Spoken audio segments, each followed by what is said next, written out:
భారత్ సరిహద్దుకి కేవలం కొన్ని కిలోమీటర్ల దూరంలో చైనా ఒక భారీ ప్రాజెక్టును ప్రారంభిస్తే అది కూడా రోడ్డు కాదు, పోర్ట్ కాదు, ఒక నదిపై ప్రాజెక్ట్. వింటే చాలా సాధారణంగా అనిపిస్తోంది కదా.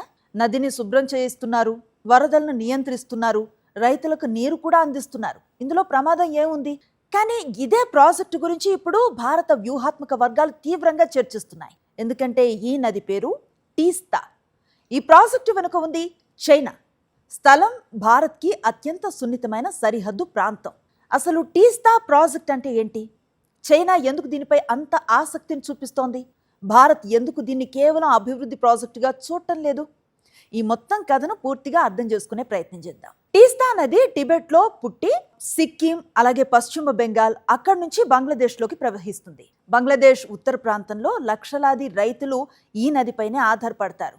వర్షాకాలంలో ఈ నది ఉప్పొంగి భారీ వరదలు తీసుకొస్తుంది. ఎండాకాలంలో నీరు తగ్గి వ్యవసాయం దెబ్బతింటుంది. అందుకే బంగ్లాదేశ్ చాలా కాలంగా ఈ నదిని ఆధునీకరించాలని కోరుకుంటోంది.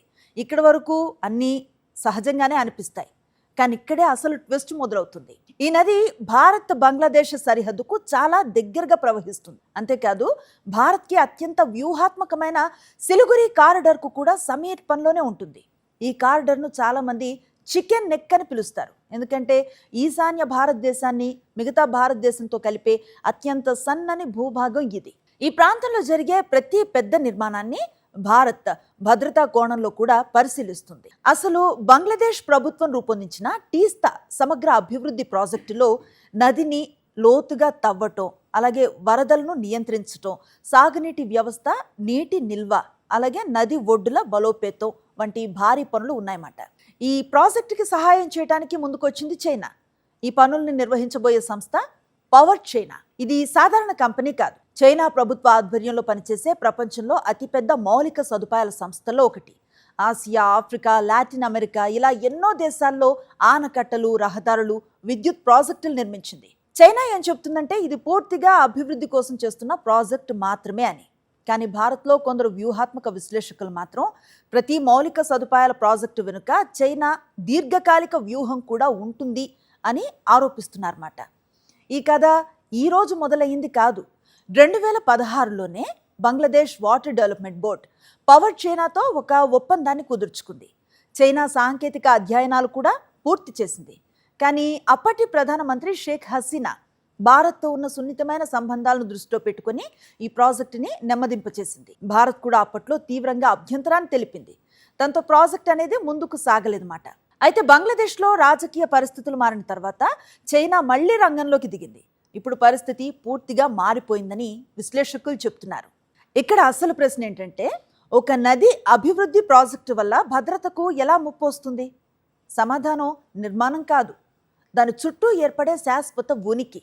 ఒక భారీ ప్రాజెక్ట్ అంటే వందలాది ఇంజనీర్లు, సాంకేతిక నిపుణులు, పరికరాలు, కాంట్రాక్టర్లు సంవత్సరాల పాటు అక్కడే ఉంటారు. ఇప్పటికే ఉత్తర బంగ్లాదేశ్లో రోడ్లు, వంతెనలు, బొగ్గు గనులు, విద్యుత్ ప్రాజెక్టులు, పరిశ్రమలు, వీటన్నింటిలో చైనా భాగస్వామ్యం పెరిగింది. ఇప్పుడు టీస్తా కూడా జతైతే సరిహద్దు ప్రాంతంలో చైనా ఉనికి మరింత పెరుగుతుందని కొందరు భారత విశ్లేషకులు భావిస్తున్నారు. అయితే చైనా మాత్రం ఈ వాదనల్ని ఖండిస్తూ ఈ ప్రాజెక్ట్ అనేది అభివృద్ధి కోసం మాత్రమే అని చెప్తోంది. భారత్ బంగ్లాదేశ్ మధ్య మొత్తం 54 నదులున్నాయి. వాటి నీటి పంపకం రెండు దేశాల మధ్య చాలా కాలంగా చర్చనీయాంశమే. టీస్తా ఒప్పందం దాదాపు 15 సంవత్సరాలుగా పెండింగ్లోనే ఉంది. 2011లో ఒప్పందం దాదాపు సిద్ధమైంది, కానీ అమలు కాలేదు. 2024లో భారత్ కూడా టీస్తా అభివృద్ధికి సహాయం చేస్తామని ప్రతిపాదించింది. కానీ అప్పటికే బంగ్లాదేశ్ మళ్లీ చైనాతో చర్చలను ప్రారంభించింది. ఇక్కడ మరో ఆసక్తికరమైన ప్రశ్న కూడా వినిపిస్తుంది. టీస్తా అంశాన్ని ఉపయోగించి భవిష్యత్తులో గంగా జలాల పంపకం విషయంలో బంగ్లాదేశ్ మరింత అనుకూల ఒప్పందాన్ని కోరే అవకాశం ఉందా అని. దీనిపై ఇప్పటికీ స్పష్టత లేదు. కానీ వ్యూహాత్మక చర్చల్లో ఈ అంశం కూడా ప్రస్తావనకు వస్తోంది. భారత్ ముందు ఇప్పుడు 2 మార్గాలున్నాయి. మొదటిది కేవలం వ్యతిరేకించడం, ఇక రెండవది బంగ్లాదేశ్తో మరింత విశ్వాసాన్ని పెంచడం మాట. చాలామంది విదేశాంగ నిపుణుల అభిప్రాయం ఏంటంటే, నీటి నిర్వహణ, వరద నియంత్రణ, అలాగే నదుల సంరక్షణ, వాతావరణ మార్పుల ప్రభావం, ఈ అంశాల్లో భారత్, బంగ్లాదేశ్ కలిసి పనిచేయాల్సిన అవసరం ఉంది అని. అవసరమైతే టీస్తా అభివృద్ధికి భారత్ కూడా ఆకర్షణీయమైన ఆర్థిక సాంకేతిక సహాయాన్ని అందించాలని కొందరు సూచిస్తున్నారు.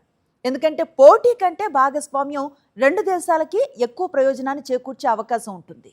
టీస్తా కథ ఒక నది కథ కాదు, ఇది నీటి కథ, ఇది భౌగోళిక రాజకీయాల కథ, ఇది దక్షిణాసియాలో ప్రభావం కోసం జరుగుతున్న పోటీ కథ. చైనా తన ప్రభావాన్ని విస్తరించాలి అనుకుంటుంది, బంగ్లాదేశ్ తన అభివృద్ధి అవసరాలను తీర్చుకోవాలని చూస్తోంది, భారత్ తన భద్రతా ప్రయోజనాలను కాపాడుకోవాలి అనుకుంటోంది. ఈ మూడు ప్రయోజనాల మధ్య సమతుల్యత ఎలా ఏర్పడుతుందో అదే రాబోయే సంవత్సరాల్లో దక్షిణాసియా రాజకీయాల దిశను నిర్ణయించే కీలక అంశంగా మారచ్చు. ఒక విషయం మాత్రం స్పష్టంగా కనిపిస్తుంది, టీస్తా నది ప్రవహించేది నీటితో మాత్రమే కాదు, దాని వెంట భవిష్యత్ వ్యూహాలు, రాజకీయాలు, ప్రాంతీయ సమీకరణాలు కూడా ప్రవహిస్తున్నాయి.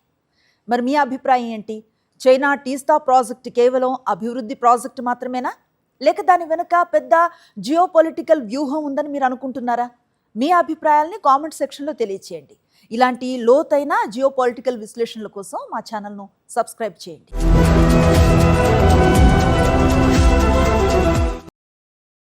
మరిన్ని అప్డేట్స్ కోసం ఛానల్ను సబ్స్క్రైబ్ చేయండి. నోటిఫికేషన్స్ కోసం బెల్ ఐకాన్ పై క్లిక్ చేయండి.